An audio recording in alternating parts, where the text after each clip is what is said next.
नाम जी। अभी प्रेमदास जी ने गुरु दरबार में अपनी हाजिरी लगाई। ये शायद कुछ सामान छोड़ चले हैं यहीं पर, तो मेरा आग्रह है अपना जो है ये स्वरूपा ले जाइए।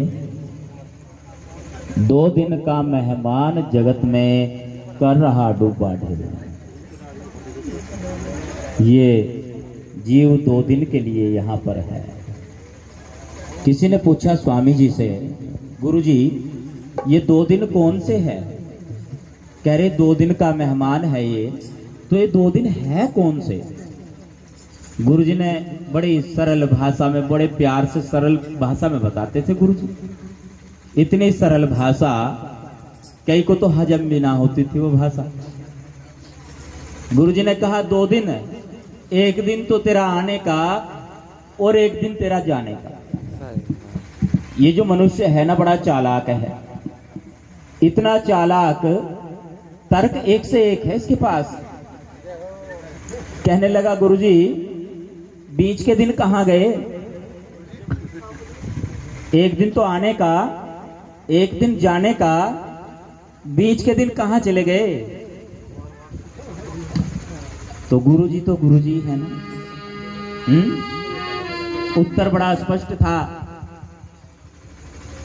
जैसे अभी प्रेमदास जी ने साखी की जगह गुरु महिमा में मंत्र पढ़ा था ना, ध्यान मूलम गुरुर मूर्ति, पूजा मूलम गुरुर पदम, मंत्र मूलम गुरुर वाक्य, मोक्ष मूलम गुरुर कृपा। तो गुरु की कृपा के बीच के दिन कहां चले गए? बड़ी सरल भाषा में गुरुजी ने उत्तर दिया कि बीच के दिन डुबो दिए तूने, बीच के दिन डुबो दिए, खत्म हो गए बीच के दिन, तो डुब्बा ढेरी में चले गए। पता नहीं कहां तूने इनको बीच के दिनों को नष्ट कर दिया, खो दिया। पता नहीं कहां कहां नफरत में, चुगली में, ईर्ष्या में, निंदा में, पता नहीं कहां कहां। तुझे ज्यादा पता है मेरे से। गुरुजी साहब कह देते हैं तू ही जानता है कहां डुबोए बीच के दिन तुमने, तुझे पता है। 2 दिन का मेहमान जगत में कर रहा डुबा ढेरी। अगर सरल सी, बिल्कुल सरल बताया फिर गुरुजी ने कि वो 2 दिन कौन से है? एक दिन आने का, एक दिन जाने का। जैसे गुरु रविदास जी महाराज ने फरमाया, जो दिन आवे सो दिन जाही, करना कूच रहन फिर नाही। गुरु रविदास जी महाराज ने 6 राग, 16 उपराग और 36 जो उसके अन्य भाग होते हैं, सभी में अपनी वाणियों की रचना की। 2 प्रकार से वाणियों की रचना की गुरु रविदास जी महाराज ने। जो वाणी हमें प्रदान की है, एक राग में वाणी और वैराग्य में वाणी। तो महाराज फरमाते हैं कि जो दिन आवे सो दिन जाही, करना कूच रहन फिर नाही।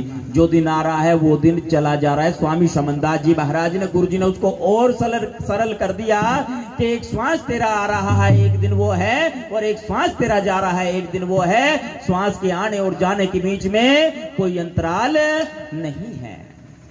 अब इसको समझना है।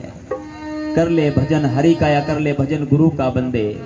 अब ये जो भजन करना है, अभी तो हम रटी रहे हैं, रट्टा मार रहे हैं। ओम गायत्री सुमरत सार, तो मुरली पार हम परली पार, चल रहा है काम बस।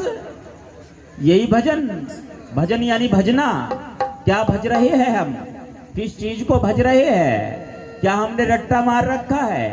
क्या रटने का नाम ही भजन है? क्या गुरुजी ने यही बताया? गुरुजी से पूछते, गुरुजी भजन बता दो कैसे करना। गुरुजी बैठ जाते थे बिल्कुल शांत होकर। अब शांत होकर बैठ गए कई बार, कैसे करें? क्या हो, क्या विधि है ये? और एक चीज और है, ये देखने से नहीं समझ में आती है बात। सुन सुन कर भेदी हो बैठे, सुन में ध्यान लगाए, सुनने से भी समझ में नहीं आती है, अनुभव से जानी जाती है ये बात। इसलिए संत अनुभव कराते हैं। एक बार की घटना, 1 मिनट में अपनी बात को पूरी करने जा रहा हूं। क्या करूं, आपने जब ये उत्तरदायित्व मुझे सौंपा है तो कुछ बातें हजम नहीं होती, फिर बाहर निकालनी पड़ती है।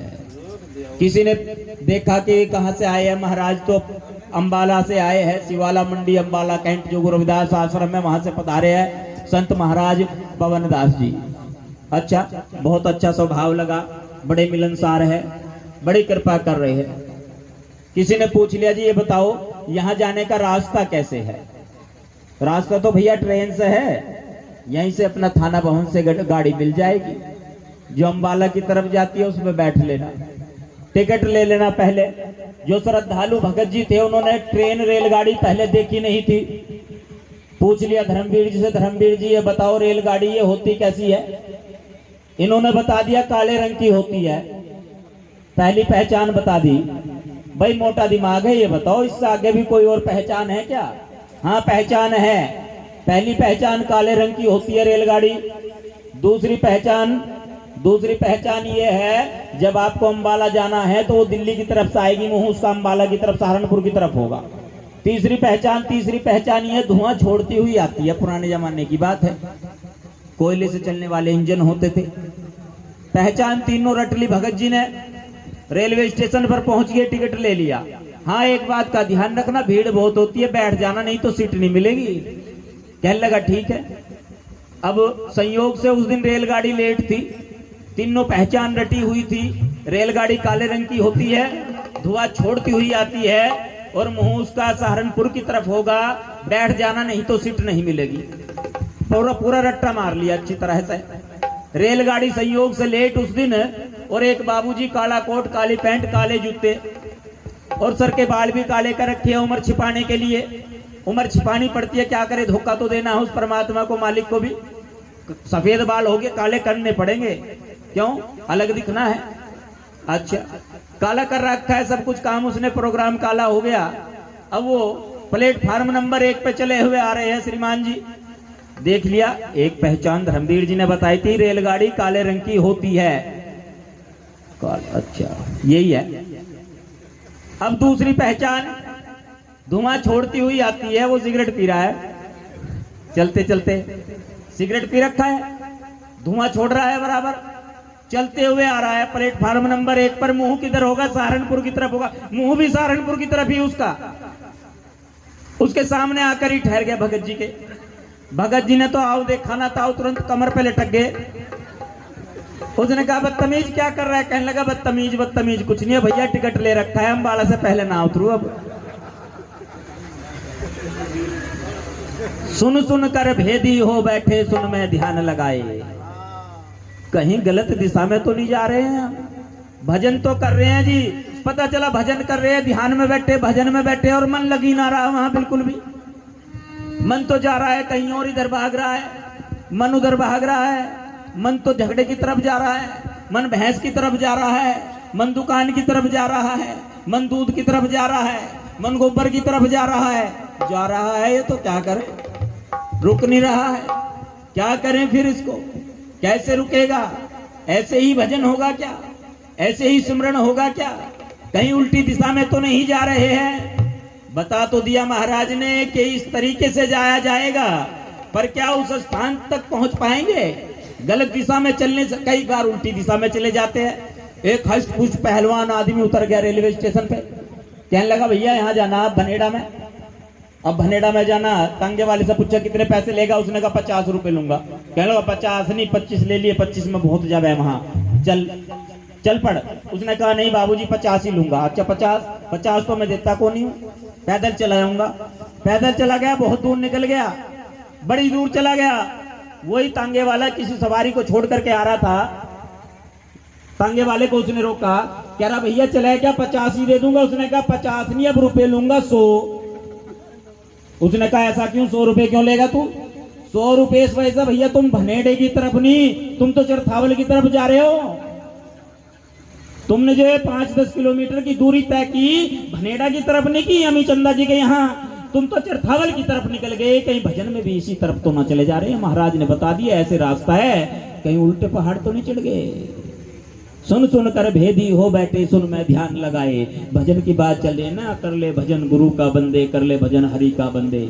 हैं अब ये डूबा ठेरी में ही 2 दिन सारा जीवन ऐसे ही निकाल दिया, तो इस समय की अब पहचान करनी है, और समय की पहचान करके उस मालिक के स्मरण की तरफ सबसे पहले तो समर्पित तो होना पड़ेगा। जो नाम की बात है, भजन की बात है, वो सबसे पहले मांगता है समर्पण। बलिहारी जाऊं गुरुओं पे, यानी बलिहार यानी अपने बल को हार जाना, समर्पित हो जाना, सर्वस्व दे देना, यहाँ पे न्यौछावर कर देना कि यहाँ पे मत्था टेकते ही सब कुछ तेरा ही है मेरे मालिक है, और हमने नहीं दिया, हमने तो अपनी जेब में डाल रखा है। अहंकार हमारा नहीं गया है, हमारी निंदा नहीं गई है, चुगली नहीं गई है, नफरत नहीं गई है, घृणा नहीं गई है, एक दूसरे के प्रति बैर नहीं गया है। फिर भजन कैसे होगा, कैसे वो मालिक से लो लग पाएगी जब पहली हम रिक्वायरमेंट पूरी नहीं कर पा रहे हैं, जो पहली शर्त जब वही पूरी नहीं कर पा रहे हैं तो फिर कैसे नाम हो पाएगा, कैसे नाम जब पाएंगे हम। एक शर्त और है उसकी, जोगेश्वर पावे नहीं तो गुण कथन अपार, प्रेम भक्ति के कारणे कहे रविदास चमार। जोग से नहीं पाया जा सकता, योग से नहीं पाया जा सकता। बहुत सारे कहते हैं 88,000 किसी ने तप किया, उद्यालक मुनि ने बड़ा बड़ा तप किया। कैसे? एक बार प्रेम से पुकार करके देखिए उसको, विश्वास के साथ। महाराज की कृपा होगी तो आइए गुरु महाराज के दरबार में अगली हाजिरी लगाने के लिए। समंदर जी सब धरती कागज करूं, लेखनी करूं बन राहे, सारे समुद्र की मसी करूं, गुरु गुण लिखा ना जाए, गुरु गुण लिखा ना जाए। तो समंदर जी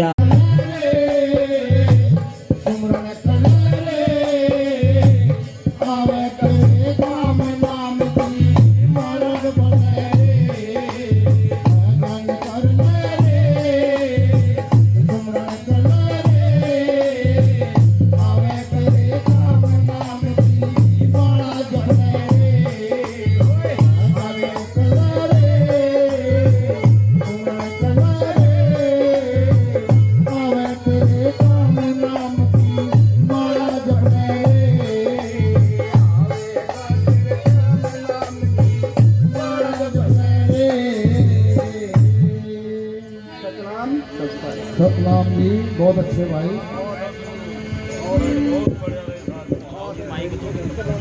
सामने से बैठे सारा स्टाफ बदल दिया।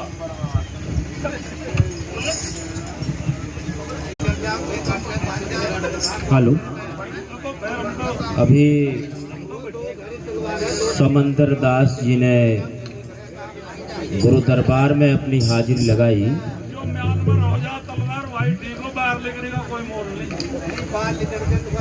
भजन कर ले रे,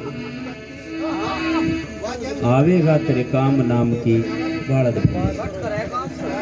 हाँ जी, अभी वार्तालाप काफी चल रही है, तो मैं विनती करूंगा हमारे बुजुर्गों से कृपा कर थोड़ा सा कोऑपरेट करे। बहुत बढ़िया ज्ञान विचार चल रहा है आपका। तो भी समंदर दास जी ने अपनी हाजिरी लगाई महाराज के दरबार में, और इनके बाद जैसे पहले से सूचना दी गई थी, गुरु रविदास सत्संग सभा, सतगुरु समनदास सत्संग सभा थाना भवन के अध्यक्ष प्रधान जी सोमपाल जी से मेरा आग्रह है 2 साखी और 1 पानी से अपनी हाजिरी लगाएंगे गुरु दरबार में। तो आइए सोमपाल जी। और इनके बाद